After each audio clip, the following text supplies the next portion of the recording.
Good afternoon, Matrix. I have to extend a hearty welcome to this last and final revision session on geographic information systems. And I do hope after this session that you've picked up some of the, not new things, but that you've only, that it's not anything new. And then I also have to extend a good luck wishes with your preparation for the exams. All right, let's start off, first of all, by discussing, first of all, geography is 4 big ideas. And what you need to know is that, and I'm sure that your teacher have told you about the 4 big ideas. And this is why, and you will see why I'm going to mention it, is that the 4 big ideas has to do with place. Geography has to do with place, our spatial processes that takes place within our environment, and then spatial distribution patterns that are the result of these spatial processes, and then the human and environment interaction that results from this. And then within this whole concept of geography is 4 big ideas, we've got one important tool that we as geographers use, and I am sure by now you have guessed it correctly, namely our geographic information system. Now, first of all, what I'm going to do is, I am going to look this afternoon quickly at our content according to the exam guidelines. If we look at all the reports that we as teachers have received from examiners, is that our learners are not too hot on their knowledge about the different concepts within the GIS content. Now, what I'm going to do is I'm going to look at a few of them, and please sit back and enjoy it. I know sometimes the whole broadcast is going a little bit faster than you expected, but nonetheless, you will receive the DVDs or the CDs with a whole broadcast on it, and then also on the Telematics website, you will be able to download our PowerPoints. Now, first of all, what you need to know is the first concept is that of geographic information system, and that is our definition. And then what we're going to look at is the components of what a GIS comprises of, and then the sources of information for the GIS. All right, what is a GIS? It is a computer system of hardware, software, and methods to capture, manage, manipulate, analyze, model, and display information. What information? Our spatial data and our non-spatial data. And then also, the most important here is the main purpose of the GIS, to conclude with the explanation of a GIS. And this is what you need to remember, is that the sole purpose of the GIS is to solve problems, planning and management problems, and to look for solutions or answers. Next is our data sources. Where do we get our data from?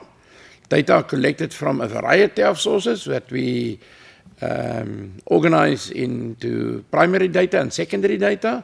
Our primary data, you will see there is a student doing field work, a surveyor, doing survey measurements, and then next to it we've got aerial photographs, and then also a satellite image. These are all data that has been collected and created for the first time. Therefore, it is known as primary data. If we look on the right-hand side of the slide, we will see under our secondary data, you will see a hard disk there, and that is already digital data. That is data that has been manipulated and changed. We got a map there that has been made from our aerial photographs and satellite images, and below that is our administrative record, therefore the picture of all the files.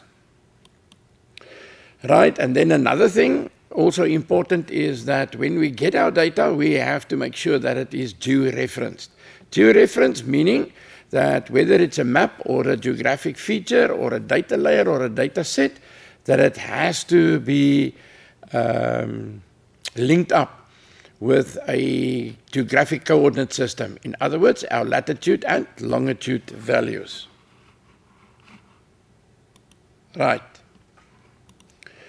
Our next set of concepts that you need to know is that of remote sensing. What is remote sensing? To explain it in your own words, and then resolution, and then also spatial and spectral resolution, and all of that is the images. The foundation for these images are the picture elements, also known as the pixels. Right, what is remote sensing? There you see a picture that I've got of a satellite in space, observing information on the Earth's surface. So in other words, it's a collecting of information of the Earth's surface with sensors that we find on platforms such as weather balloons or aeroplanes and satellites, using the energy reflected or radiated from the Earth's surface. And then most important, that to make it remote sensing, it has to be remotely sensed, in other words, from a distance without being in physical contact with the Earth. Now, what is resolution?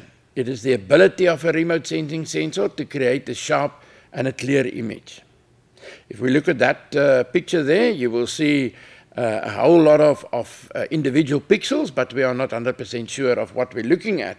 Then in the background, we can see at the same image a bigger area, but with a better resolution. So therefore, the definition and the description of resolution, it is the ability of the sensor to create a clear and a sharp image. Right, first of all, the two types of resolution. First, we look at spectral resolution. Spectral refers to the spectral bands of the ultramagnetic spectrum, and then the portion that we, with a visible eye or with our eye, look into the visible light portion.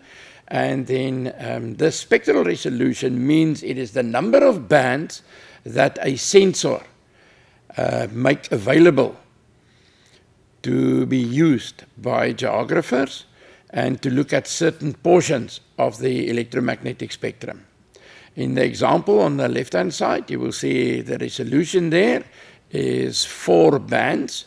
And we also get other sensors that has many, many more different bands. If we look at the more important one, is that of spatial resolution. Spatial, we distinguish between high resolution or high spatial resolution and a low spatial resolution. When we refer to high resolution, we refer to an image that has got many pixels, it has small pixels, and the objects are easily recognized. As opposed to our lower resolution, where we have less pixels, larger pixels, and the objects are not that easily recognized. Right, let's look at the third set of concepts that you have to know, and that is of what is spatial objects. And our spatial objects we can identify or organize into 3 groups, namely point objects, linear objects, and area objects.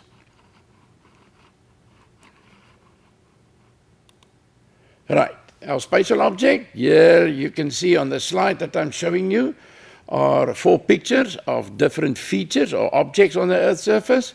Like, for instance, the waterfall, there's a row of trees, an old farmstead, and then also a small farm dam, a reservoir, and then also the windmill. Right. And then if we look at the house and the windmill, these are point features. So they will be represented on a map by means of a point symbol. And then we will show you now how it will look like or how it will be treated in the GIS. And then we got a linear feature there, a row of trees, and then also the waterfall and the river, also linear. Right.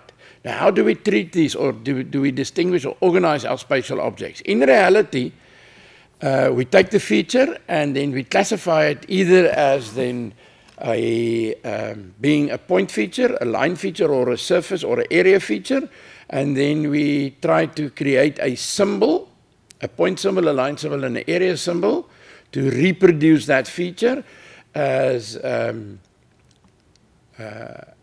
honest and true as possible. And then also, but in the GIS, we make use of some structure where either by means of rasters or then vectors, and then we refer to our points then as nodes and our lines then as arcs, and then also our polygons will be then our, or the polygons in the GIS will be then our area symbol. Like for instance, in reality we got a building which will then be shown on the map by means of a point symbol. In the GIS it will be a node, and then the node will be linked to a specific symbol. We have the river in reality on the map. It will be shown by means of a blue line feature, and then in the GIS it will be known as an arc. And then also in reality we look at the area, in this case an orchard, which is an area feature on a map, and it will have an area symbol, and then it will be treated as a polygon in the GIS. Right, our next set of concepts are that of spatial and attribute data. Now, if we look at what is spatial and what is attribute, spatial means it will be something on the Earth's surface that will occupy position, and then also it will be a description of the shape, which means it's our geographical features. Like I've said there, it's geographic features or objects. It can be man-made or natural. And I like always to refer to that our spatial data is nothing else than everything that you see on our map. It is the information that we show on the topographic map that you receive in the exam. Right, what is non-spatial data? And that is the other word that is by now familiar to you, and that of attribute data. Attributes is nothing else than the characteristics, a description or information of each of these geographic objects. If you've got a feature, like the spatial object is a bridge crossing a river, then your attribute data will be information, characteristics about the bridge. The length of the bridge, the width of the bridge, the number of lanes that occupies the bridge, how high is the bridge, how wide is the bridge, and then the surface area of the bridge, and then the material that the bridge has been built of, whether it is a wooden bridge or is it a concrete or sometimes a steel or a metal bridge, and then also the company that constructed or built the bridge, the date that the bridge has been built, and any other information, the maintenance dates on the bridge. Those are all information that are not shown on the map. So therefore, remember spatial data, map data. Non-spatial data, which is our attributes, it means it is our description or characteristics of that feature of the spatial data.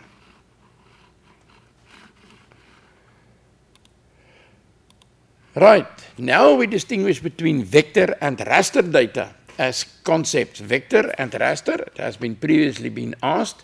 We quickly distinguish between those two. Spatial data structures between vector and raster. Remember, I've said that vector comprises everything. It consists of lines and then points and areas, whereas rasters are our pixels. Right, it means that the raster is our pixels, and these are all images that you are going to work with. So in the exam, you receive an orthophoto map. So the orthophoto in the background of the orthophoto map is the raster image, or it's the raster data structure. So aerial photographs, orthophotos, and satellite images fall all under the raster data structure and are treated as such. Vector are the point lines and areas, or in the GIS language, nodes, arcs, and polygons, and those will be then our topographic maps.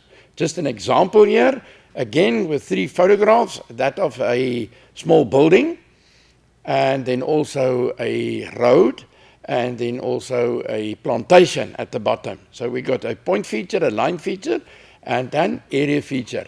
And this side we will see how it is represented in the vector data structure, and then also how it will be represented in the raster data structure.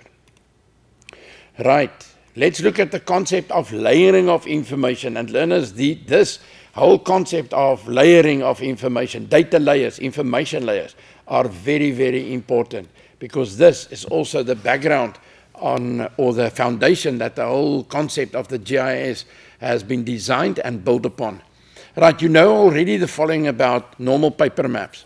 A map is made up of several layers, different colors, blue, green, brown, gray, purple, and so forth, and then also several layers of different features, roads, towns, railway lines, etc., and then all serving several layers of several functions, landforms, drainage, vegetation, and constructed features. Now you must remember, when you look at the map, you see all these layers in one single object, and that means it is the paper map. On the paper map, there is no possibility that we can actually peel off these layers. So you see all the layers, all the symbols, everything, all the geographic features simultaneously, immediately in one shot, if you look at the map. But with the GIS, it has been designed that we can actually take each and every feature, each and every theme or entity, and we create a different or a separate layer for that. And now, when I show you the next slide, I will also tell you why it makes the GIS such a powerful tool. If we look at the picture there, we will see at the bottom the representation of the reality, and then above it, a few data layers. And then the bottom 2, we can see pixels, meaning those two are raster layers, and the top 3 are point lines and areas, which means it will be our vector layers. So all our data, whether it is in vector or raster format, are shown in the GIS in layers. Each layer represents a specific entity or a theme, and because we can show these themes simultaneously or separately or grouped together, this whole characteristic, by doing that, enables the GIS to manipulate data, to integrate data, and query data. Or then in other words, when we also say analyze the data. Right, now I've used the word there, data manipulation. Let's look at that data. What is data manipulation? And from your exam guidelines, you must be able to explain in your own words the concept of data manipulation. I think just before I carry on, what is also important, learners, is that we do not expect from you when we ask you to explain a concept or a definition, it must be verbatim. In other words, it must be word for word from the textbook. No, we're not interested in that. What we would like you to do is to explain it in your own words, so that we get an idea of how do you understand the concept. Right, we're going to look at data integration, buffering, querying, and then also we got statistical analysis. Statistical analysis is performed on the attribute data. Right, data manipulation, it means nothing else than to edit and process data and analyze it by means of the GIS. Different types there are those, the transforming of the one map projection to another, to integrate data layers, different ones, and I'm going to show you what we mean by that, and then the creation of buffers, buffer zones, and then also what is querying. In other words, to ask questions on your specific data, and then also the statistical analysis. Now, first of all, let's look at data integration. When we look at a concept, what I would like you to do in all cases is look at the word. If you look at data integration, it means something. It's got to do with data or information, And then integration, it means to integrate something. Integrate means to put together. Okay? And in this case, what do we put together? Data layers. So therefore, on the slide that you're going to see, you will see that I've got 2 data layers, and these 2 data layers I'm going to integrate to create a new data layer. And that's the main purpose of data integration, is to create new information. So we got a vegetation layer there with 3 types of vegetation, and we got a soil layer of 2 different types of soils. If we integrate it, it means the GIS put them together, and we call this new information land cover layer. So in other words, where we got only 3 entities on the vegetation and 2 on the soil layer, all of a sudden now I've got 6 different ones on the land cover layer. Now, that is what we mean by integrating the layer. Now, I'm going to use the same slide to deal with the concept of querying. And that means is to ask geographic queries, or to do a geographic queries. That means we ask the geographic questions, the what, where, why, and the how, and however. So what we do is we show the area. This is the query that we want to do, is that in the GIS we want to show the area where vegetation type 2 grows or occurs on soil type A. So what the GIS will do is, it will look at either on the land cover layer, right, and look at the specific data table, the attributes, and identify the area. Or what it will do is it will use the vegetation layer and the soil layer. First of all, it will identify on the vegetation layer, it will identify the vegetation type 2, and then it will identify soil A, and it will superimpose these 2, and the area where the 2 and the A actually falls on top of each other will then be identified and showed by the GIS, and there's your area. So if we look at the area, it is soil A, yes, it is according to our query, the question we asked, and we will see it's also of vegetation type 2, which is also part of the query or the question that we asked. Right, next, it's a concept of buffering. It is sometimes necessary to identify zones at different distances from certain geographic features. It can be linear features, it can be area features, or it can be point features. So what do we actually want to do? We want to keep something inside a certain distance from an object, or we want to keep it away from at a certain distance from a specific object.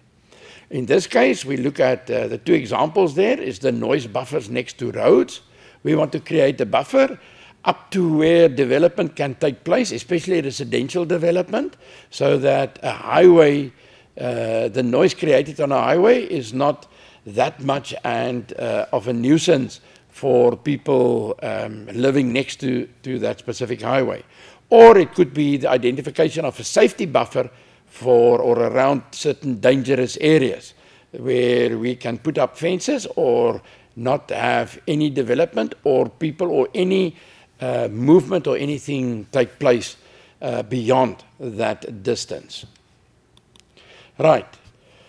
In the syllabus this year, and not even this year, I mean within the CAPS syllabus, we have got 3 new concepts that has not been part of the previous syllabus, and those are that of data standardization, and then also that of data sharing, and also that of data security. If we look at data standardization, it means that we need to have our data exactly the same as other companies, GIS companies. If we want to, instead of, because data are very expensive to create, and if we want to share, or we can share data to make it cheaper and to prevent duplication, we need to adhere to some specifications. Now, I've got an example here at the bottom.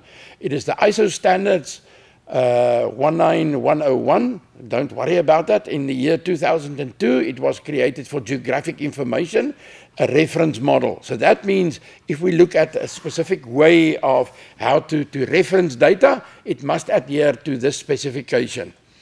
So if I want to share data or to buy data and to use that bought data, it means that data must be similar to my standard or the data standards that I adhere to. Right, to share data, it means that we are a number of organizations, and instead of everybody buying the same data, one of these institutions has created a specific set of data. It shares it through the geospatial database with all the other members, and then vice versa. Everybody, as you are a member and you share data, you use data, you create data, and you put data back. So in other words, it is a whole consortium of organizations that adheres to the data standards and also to share data. And then this data can also, if it's not for public domain, it means for free distribution, it will be made available to be sold to other companies. Right. The last one here is that of data security. Data can sometimes be sensitive. We must expect that and accept the fact that when data are created for a specific project for huge companies, this can be, it has to be sometimes kept, let's say, secret or confidential. So from the beginning, the data will be treated very sensitive. It will adhere to certain security standards where it will not be distributed until, and it will be kept safe by means of passwords and different ways of encryption. And then, for instance, like our national security, when we look at the police, and then also our South African Defence Force, their information obviously will not be available freely in the country. So up to a certain stage where they would deem it to be at that specific point in time, that it can be made available for distribution to the public domain. Before that, it has to be secured and it won't be shared. Only the organizations and the institutions that are the role players and that has to work with the data will have then entry to that data. Otherwise, it will be kept secure.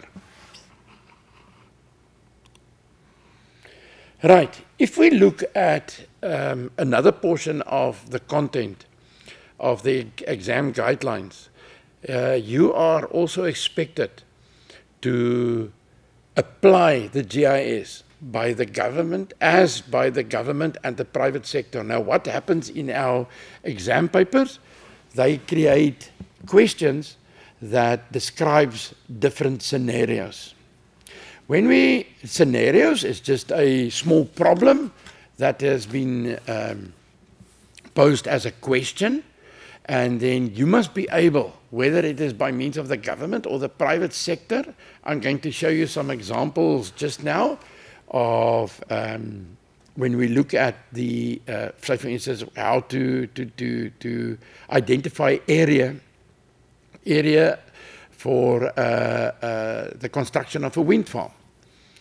And then you must also remember that the application of the GIS must be according to your content for climatology, also for geomorphology, and then also for settlements and economic geography. In your textbooks, all textbooks have been written according to the CAP's requirements that after each and every of these main sections, like climatology and geomorphology, and the other two, there must be exercises or scenarios created within climatology, how the GIS can be used, and then also in geomorphology, for instance, our drainage patterns, any fluvial information, and then also how it's applied in settlement geography to identify areas where the possibility for new development or then for a new settlement, and then also for in economic geography, anything, say for instance, a mining activity. Here I immediately think of last year, the 2014 November exam, where the map was about Cullinan, and then also questions asked around about the about the mining activities. But then the scenario can be created and posed to you that how you are going to use the GIS or identify different data layers that you will use in solving the scenario that has been given to you. So it's important that when you look at your exam paper and prepare for that you first of all look at all the concepts. These concepts lead to processes like the functions, data manipulation, data integration, buffering. You must know how to work with that. And then all these concepts, and especially the processes, has been worked into exercises in your textbooks according to whether it is for government purposes or private sector purposes, but it will be some exercises and scenarios according to climatology, and then also geomorphology, and then also settlements, whether it's rural or urban settlements, and then also the economic geography, and then also some of these scenarios will be created where you look at the social impact of something in an area, or then the environmental impact of an activity in a specific area as well. Like, for instance, the example that I used for as mining. Right. Let's look at now another one, and this is where some of the new questions are now actually popping up in the exam papers. Developing a paper GIS from existing maps, photographs, and other sources of information on layers of tracing paper. Now, learners, they will never, or I mustn't say never, at this stage, they won't ask you to create a full paper GIS. But what happened in the 2014 November paper? There was a question in question 4 where you had to create a buffer zone around a specific feature. And what happened there was, it's easy to say, okay, right, I'm just going to draw it. But what I expected from us, or from you, was on the block, and I think it was E5, on that grid block, there was a marsh area, and the question was that as an hydrologist, you must be able to create a buffer zone of 250 meters. Listen to the question, 250 meters. Now, you can't measure 250 meters on your exam paper. Your exam paper is only, what, 28 centimeters long, and we're referring to 250 meters. But what I've done is they've written next to that, or underneath, beneath that little diagram or that grid block, they've written down again the scale, 1:50,000. So there was only one thing that you needed to do. You had to transform or recalculate your 250 meters in reality down to 1:50,000 map scale distance. And we know now that 1:50,000 means it's 1 centimeter on the map represents 50,000 centimeters on the ground. 50,000 centimeters is also the equivalent of 500 meters. They asked half of that. So that means it is half of the 1 centimeter. And that means that what you had to do is all around the marsh or the flay area, you had to go and take your ruler and then create these little dots. And I'm going to show you now exactly how you should have done it. And if you did that as exercises and you did it according to that, well, I must congratulate you, because then you're all nearly 80% there. And then also with some of the other examples I'm going to show you, how to create a raster layer and how to create a vector layer. Right, so what they're going to ask you is to develop, for instance, a single layer in a raster or a vector data structure, to integrate two layers, and to query or analyze layers, and then to create an attribute table. Now, this is exactly what we mean by creating or developing a paper GIS. And then the last bit is what I've all previously referred to, is to identify and interpret the concepts by using given data, such as satellite images, orthophoto maps, statistics, graphs, and tables, and then use that in the scenarios. All right. Now let's GIS and work with that very crucial portion of the exam paper where you might be asked, because they've already done it now with buffering, and you might be asked something similar to this. They could say, for instance, give you the little map there of Stanford and then ask you to indicate how a road, schools, and cultivated fields. Look at that. It's a linear feature, a point feature, and a cultivated area feature. Now, will be shown in both the vector and raster data structure. And then also, all they could ask you is to look at the hospital and create an attribute table for the hospital. Now, the road that we are referring to is the one there in the top left corner, and then the cultivated fields there on the right-hand side, and then within town there are two schools. All right, first of all, they might give you the map, and then next to the map, a little square that has exactly how I've indicated it.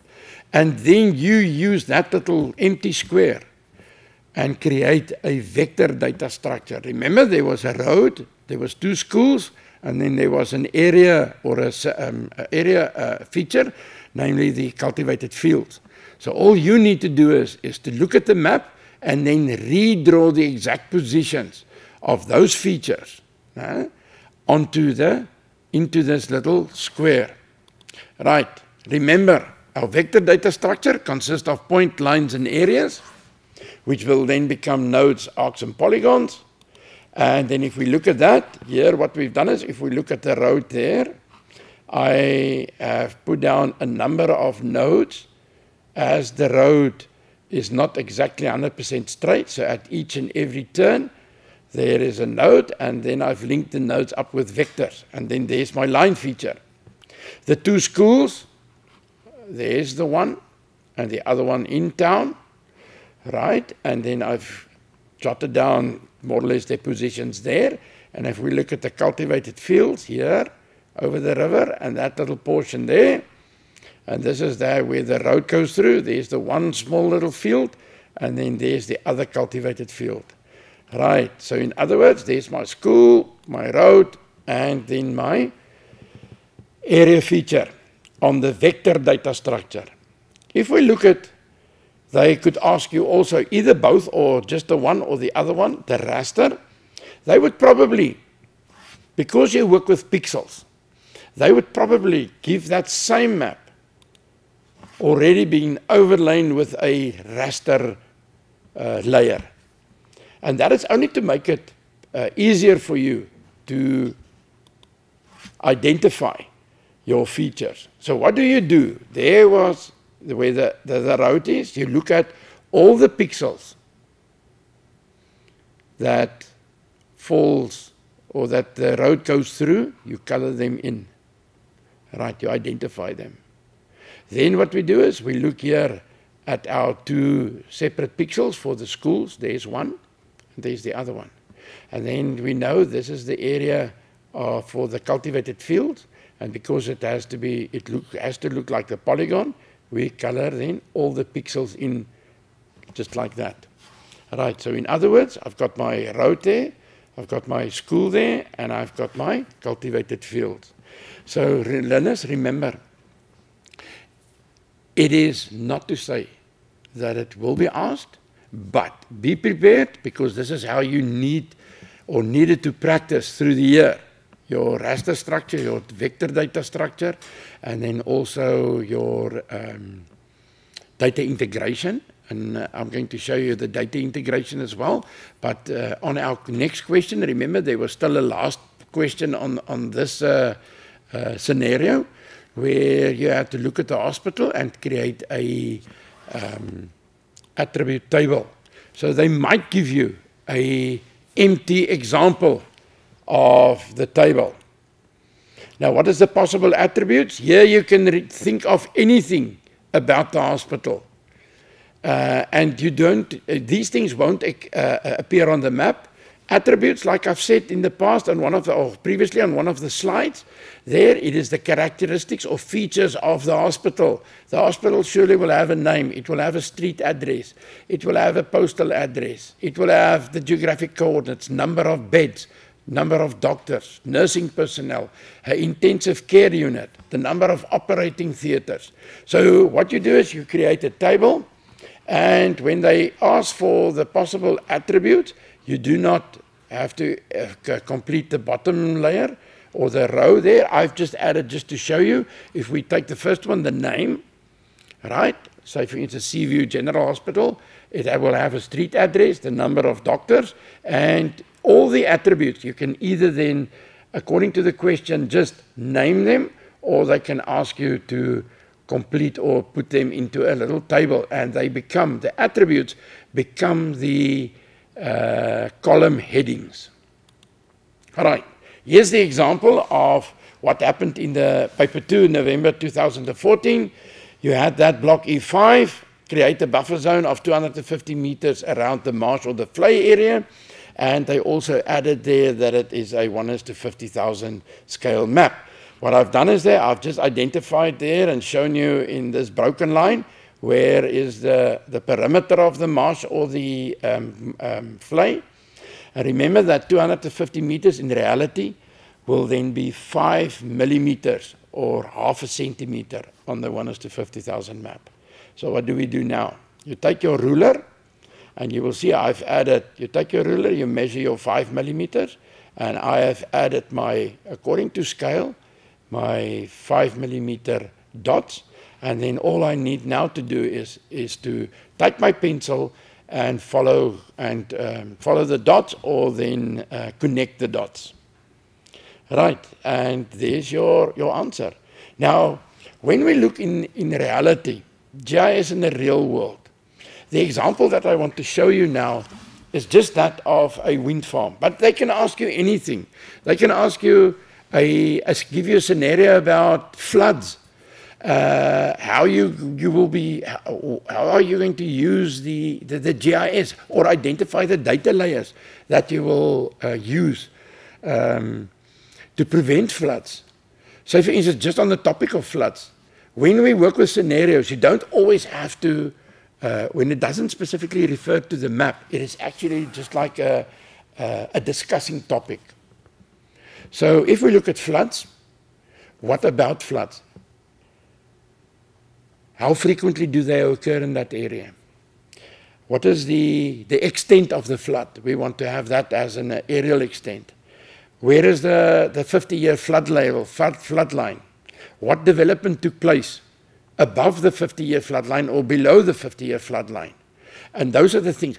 Roads for evacuation purposes. Now, everything that I've mentioned now, if they ask you something like that, those things that I've just identified becomes your answers. Those are the data layers. So don't be afraid and think, but we've never done this thing. We've never looked at the GIS in our whole life, looked at the real thing. It's not necessary. If you just remember that even a map or the map as it is in data layers, where you look at it simultaneously, in the GIS they are separately. And this is when we ask in the question, name the data layers that you would probably use in the prevention or to identify or assist in flood prevention or flood warning purposes.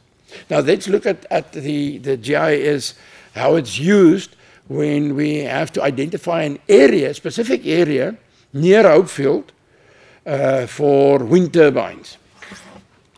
Right. Like I've said, in the scenarios you ask the geographic questions, the what, where, why, and how. So first of all, what is the what portion of this? Of the problem is to establish a wind farm. Where? In the Hopefield area, in the West Coast region. Why? To utilize wind power to generate electricity.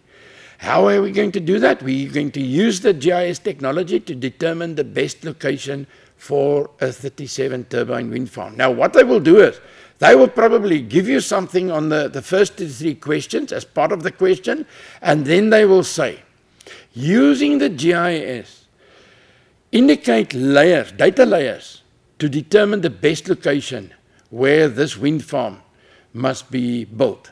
Right, so what do?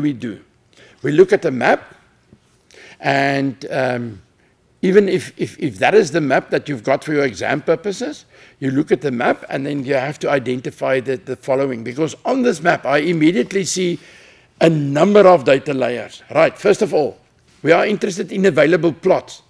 Right, these are all farms, and we must look at those that will be for sale at a reasonable price. And it must also be large enough to have 37 turbines. And then also, there must be sufficient wind supply in that area. And also, it must have a low environmental impact. And now, on that topic, then the following can also be considered. When we use low environmental impact, we can also refer to, we're going to look at the vegetation, whether there's scarce vegetation there. And then also the soil. How the soil will be, remember, it is a wind farm, and then we're going to generate extra air movement, and will the soil moisture not be easily evaporated by means of this wind farm? The agriculture that takes place, the fauna is our animal life. And then also, because we got huge turbine blades moving, rotating, we're going to look at birds and bats, migration routes, or then their flying routes, their movement routes, or routes of movement. And then also important is heritage sites. We don't want to have our wind farms built on, say for instance, a heritage burial ground. Right, so what we are going to do with that in mind, we run it through the GIS, and then the GIS look at all these different layers, and it creates the solution, and shown there. Now, what I've done is I've looked at that same specific area at the satellite image as shown by Google Earth actually, and then we can see there is the roads linking each and every of these turbines, right? And then in other words, that is then the area that will be available. Okay, I've just added the Google image just to show you how it actually plays out in reality. So if we look at that, just to show you, this is also zooming into Google Earth. There we will see the substation, and then just for interest sake, you will see this is the white-colored tower mast with the blades are the actual the generator and the tower, and then there we will see the shadow.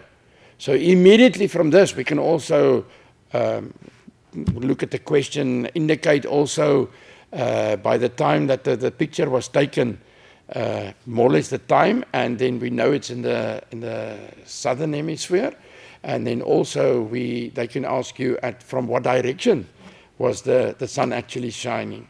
So, but just by looking at the shadow, right?